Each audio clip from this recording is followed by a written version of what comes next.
Hero से कह रही है कि अगर उसे बुरा लगे तो वो कुछ और कर सकती है।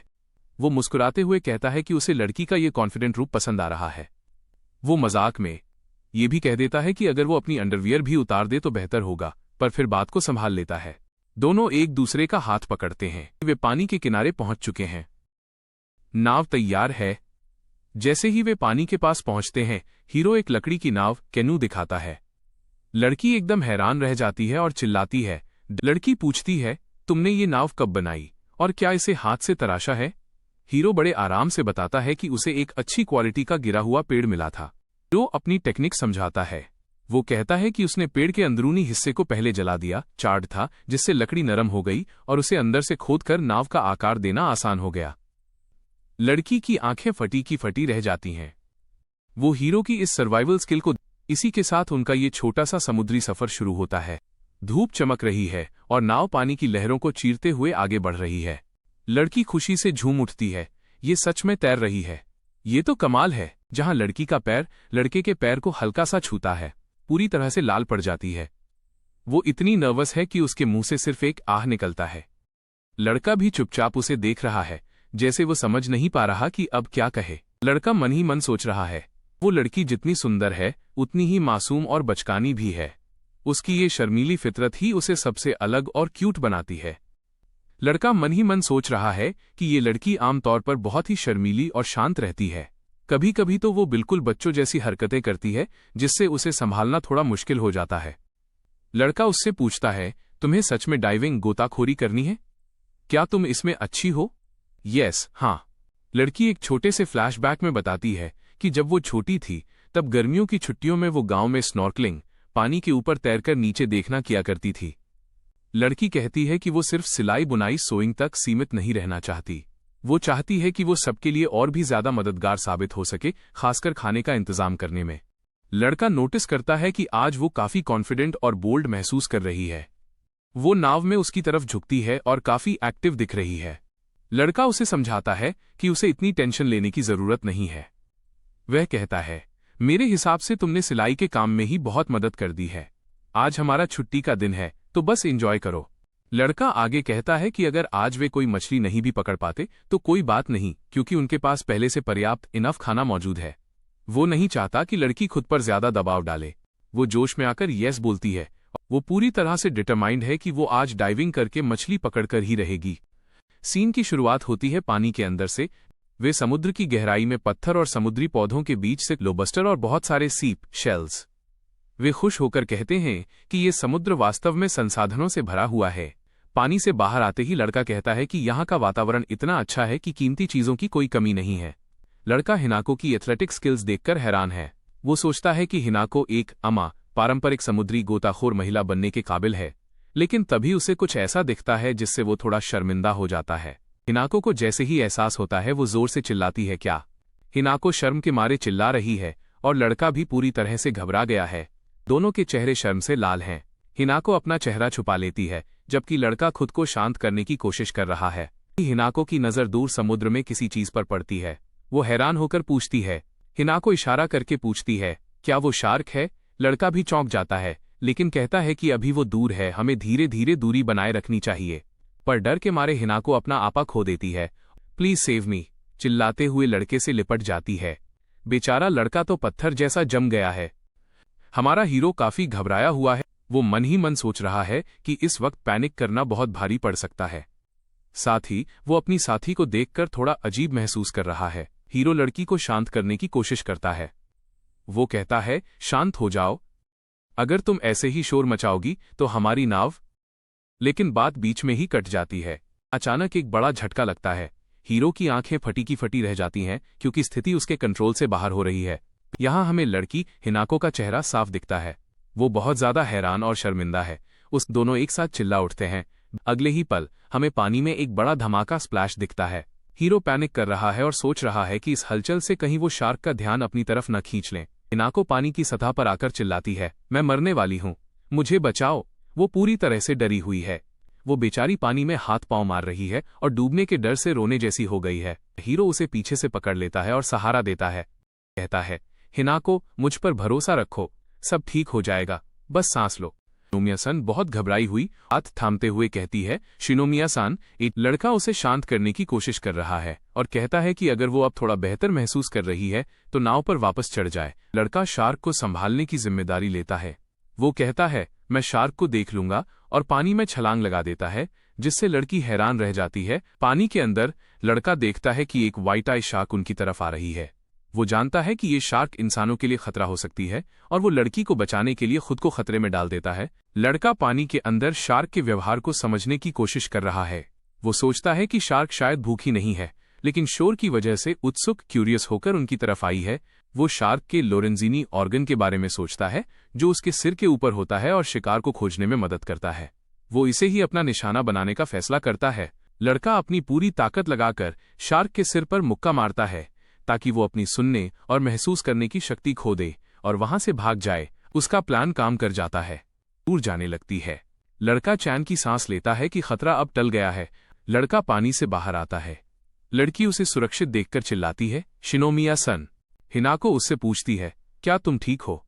हीरो हंसते हुए जवाब देता है कि हाँ, वो लकी था क्योंकि शार्क उसकी वजह से डर गई और वहां से तैरकर भाग गई। हीरो परेशान होकर सोच रहा है कि सर्वाइवल के मामले में वो फेल है क्योंकि उसे किस्मत के भरोसे रहना पड़ा। वो कहता है, मैंने कभी नहीं सोचा था कि मुझे एक शार्क को मुक्का पंच मारना पड़ेगा। ये सुनकर हिनाको का चेहरा देखने लायक होता है। वो पूरी तरह से हैरान रह जाती है कि इस बंदे ने सच में शार्क को मुक्का मारा। शार्क के डरने और भाग जाने के बाद दोनों चैन की सांस लेते हैं। हिनाको मुस्कुराते हुए कहती है, लेकिन मुझे खुशी है कि तुम बिल्कुल ठीक हो।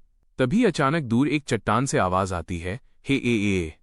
वो चिल्लाती है, ये तो नाइंसाफी है कि तुम दोनों अकेले नाव की सवारी कर रहे हो। मुझे भी सवारी करनी है। हीरो दूर से हाथ हिलाकर उस लड़की को मना कर देता है। वो चिल्लाकर कहता है, सॉरी, लेकिन ये नाव सिर्फ 2 पैसेंजर्स के लिए ही है। हिनाको उस लड़की को देखती है और हीरो मन ही मन सोचता है कि इस लड़की को अंदाजा भी नहीं है कि हम अभी किस भयानक मुसीबत, शार्क के हमले से गुजर कर आ रहे हैं। मना करने पर वो चट्टान पर बैठी लड़की चिढ़ जाती है। वो अपना मुंह फुलाकर हिनाको को चेतावनी देती है, थू, हिनाको सावधान रहना। ये लड़का जैसा दिखता है वैसा है नहीं। ये बहुत ही ठरकी, परवर्टेड और लंपट किस्म का इंसान है। वो लड़की रुकती नहीं है और आगे चिल्लाकर कहती है, ये तुम्हारा सेक्सुअल हैरासमेंट, यौन उत्पीड़न करेगा। हीरो ये सुनकर एकदम पानी पानी हो जाता है और घबराकर बस इतना ही बोल पाता है, अरे अब बस भी करो। तभी आता है कहानी में सबसे बड़ा ट्विस्ट। हिनाको उस लड़की की बात सुनकर एकदम लाल हो जाती है। उसकी आंखें चकराने लगती हैं, स्वेरली आईज, और वो हीरो को गले लगा लेती है। वो चिल्लाकर कहती है, ऐसा नहीं है, इन्होंने अभी अभी मेरी जान बचाई है, बल्कि जो सेक्सुअल हैरासमेंट कर रहा है वो तो मैं हूं। मेरा मतलब, उफ। हिनाको खुद हीरो से चिपक कर शर्मा जाती है। हिनाको आगे बढ़ती है और हीरो के गाल पर एक प्यारा सा चूं किस कर देती है। वो चिल्लाकर कहती है, ये ठरकी होने के बावजूद भी बहुत अमेजिंग है। हीरो पूरी तरह से ब्लश करने लगता है। उसका चेहरा लाल हो जाता है और वो शॉक में आ जाता है। दूर खड़ी लड़की का तो मुंह खुला का खुला रह जाता है। ये अपना मुंह छिपाती है और कहती है, हे भगवान, तुम लोग मेरे सामने फ्लर्ट कर रहे हो? ठरकी, लोलीकॉन। मैं घर जा रही हूं। और वहां नाव में हीरो और हिनाको बस यही सोचते रह जाते हैं कि आखिर इसे हुआ क्या। हिनाको अचानक से नाव बोट पर पूरी तरह से घबरा जाती है। वो अपना चेहरा दोनों हाथों से छिपाकर वाह वाह वाह वाह चिल्लाने लगती है। हीरो है, उसे इस तरह अचानक पागल होते देख पूरी तरह हैरान रह जाता है और चौंक कर पूछता है, हिनाको, तुम्हें क्या हुआ? लड़का बहुत ही मासूमियत से उससे पूछता है, तुम अचानक इतनी परेशान और एक्साइटेड क्यों हो गई? लेकिन हिनाको के पास तुरंत कोई जवाब नहीं होता। वो बस चुपचाप बैठी रहती है। तभी हिनाको धीरे से अपना हाथ चेहरे से हटाती है। उसका पूरा चेहरा शर्म के मारे लाल हो चुका है। वो बेहद झिझकते हुए अपनी दबी आवाज में कहती है, मैं तो बस आज के दिन को लेकर बहुत खुश थी। हिनाको आखिरकार अपने दिल की बात बताना शुरू करती है। वो कहती है, हाँ, ये सच है कि मुझे तुम्हारे साथ स्नॉर्कलिंग करनी थी, लेकिन सच तो ये है कि मैं सिर्फ तुम्हारे साथ वक्त बिताना चाहती थी। ये सुनते ही लड़का उसे एकटक देखने लगता है। हिनाको अपने पास्ट के बारे में बात करती है और बताती है कि दूसरी टीम के लड़कों के साथ जो कुछ भी हुआ था उसके बाद से उसे लड़कों से बहुत डर लगने लगा था। इसी वजह से वो हमेशा अपनी ओनी-चान, बड़ी बहन पर डिपेंड रहती थी। लड़का उसकी इस दर्द भरी बात को बहुत ध्यान से सुनता है। हिनाको आगे कहती है कि आने वाले समय में उनके आसपास लड़कों की संख्या और बढ़ने वाली है, इसलिए उसे लगा कि उसे अपने इस डर को दूर करने के लिए कुछ न कुछ तो करना ही पड़ेगा। हिनाको की आंखों में आंसू आ जाते हैं। वो रोते हुए कहती है, मुझे लगा कि अगर वो तुम हो तो मेरे साथ सब ठीक रहेगा। तुम्हारे साथ मुझे डर तो लगा, लेकिन साथ ही एक अजीब सा सुकून और सेफ महसूस हुआ। इसीलिए आज जैसे ही माहौल बहुत ज्यादा इमोशनल हो जाता है, हिनाको अपनी पुरानी फनी फॉर्म में वापस आ जाती है। वो रोते रोते अचानक से जोर जोर से हंसने लगती है और कहती है, भले ही मेरी बहन ये बात सिर्फ मजाक में कह रही थी, पर मैं सच में इस बात को आगे बढ़ाना चाहती थी। लड़का उसकी इस अचानक पलटी को देखकर बस पसीने छोड़ने लगता है। लड़का मुस्कुराते हुए पूछता है, तो क्या तुम्हारी बात मुझ तक पहुंच गई? हिनाको हंसते हुए कहती है, हाँ। लड़का मन ही मन राहत की सांस लेता है और सोचता है, चलो अच्छा है। वो हिनाको के इस क्यूट और सच्चे कन्फेशन से काफी इम्प्रेस हो जाता है। हिनाको का दिमाग पूरी तरह से थक जाता है। वह कहती है, लेकिन मेरा सिर अभी पूरी तरह से काम नहीं कर रहा है, मैस हो चुका है। और वो थक कर लड़के की छाती से लग जाती है। लड़का पहले तो थोड़ा चौंकता है, लेकिन फिर प्यार से उसके सिर पर हाथ रखता है, हेड पैट देता है।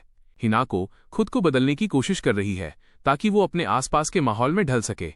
लड़का जो कहता है, हम पहुंच गए, पर आ चुके हैं। लड़का नाव से उतरकर पर चढ़ जाता है और पीछे मुड़कर लड़की हिनाको को संभालते हुए कहता है, धीरे से। हिनाको पानी से बाहर निकलने की कोशिश कर रही है। लड़का उसे देखकर चौंकते हुए कहता है, अरे मीको। और मीको बहुत ही शांत आवाज में कहती है, वेलकम बैक, तुम्हारा स्वागत है। मीको और लड़के दोनों की आंखें फटी की फटी रह जाती हैं। दोनों एकदम शॉक में आ जाते हैं। लड़का घबराकर कुछ बोलने ही वाला होता है, अभी अभी एक शार्क। लेकिन मीको उसकी बात काटकर सीधे छोटी लड़की की तरफ देखती है और कहती है, हिनाको। सिचुएशन को भांपते हुए मीको अपने गाल पर हाथ रखती है और बहुत ही गंभीर होकर कहती है, ये ठीक नहीं है। ये सुनकर लड़का और भी ज्यादा डर जाता है और चिल्लाकर पूछता है, क्या ठीक नहीं है? उसे समझ नहीं आ रहा कि आखिर चल क्या रहा है। यहां लड़के के दिमाग में खलबली मची हुई है। वो पूरी तरह कंफ्यूज्ड है और सोचता है, मुझे कुछ समझ नहीं आ रहा, लेकिन मुझे बहुत ही अजीब सा एहसास, सेंस ऑफ डिस्कम्फर्ट हो रहा है। मीको बहुत ही उदास और गंभीर चेहरा बनाकर पूछती है, क्या तुम सीरियस हो हिनाको? इस पर हिनाको का चेहरा बिल्कुल लाल हो जाता है, उसकी आंखों में आंसू आ जाते हैं और वो शर्माते या डरते हुए कहती है, तारांकन हाँ, मुझे माफ कर दो। मीको अचानक शांत हो जाती है, हिनाको के कंधे पर हाथ रखती है और कहती है, कोई बात नहीं, ये ठीक है, क्योंकि आखिरी फैसला तो शिनोमिया कुन को ही लेना है। यह सुनकर शिनोमिया, वही लड़का, एकदम दंग रह जाता है कि आखिरकार सारी बात उस पर आकर कैसे टिक गई। हमारा मेन कैरेक्टर पूरी तरह से शॉक्ड है। वो सिर्फ एक ही लफ्ज बोल पाता है, हैं?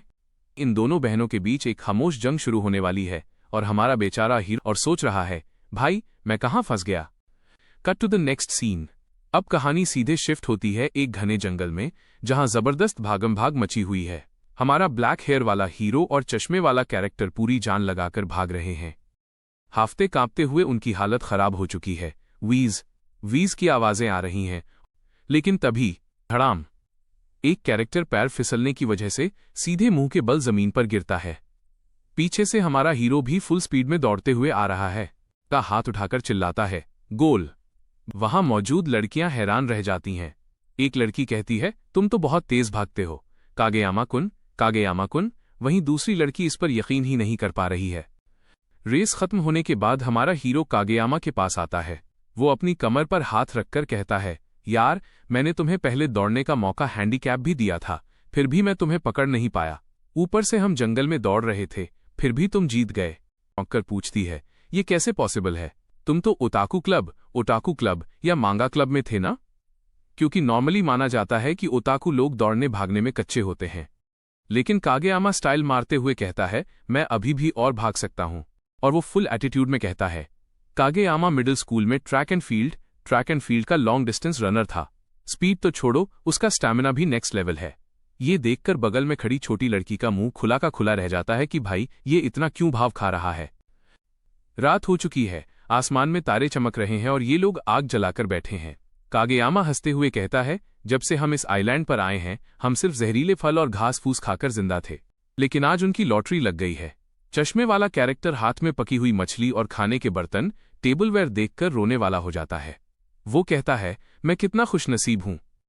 हमारे पास न सिर्फ खाने के लिए मीट है, बल्कि खाने के लिए बर्तन भी हैं। दोनों मजे से आइलैंड पर अपनी पहली अच्छी मील एंजॉय करते हैं और खाना खा रहे हैं। सब लोग आराम से मजे में मांस मीट खा रहे हैं, सिवाय एक बंदे के जिसका नाम है तानाका। तानाका रोते हुए पूछता है, भाई तुम सब लोग मीट खा रहे हो और मुझे क्यों नहीं दे रहे?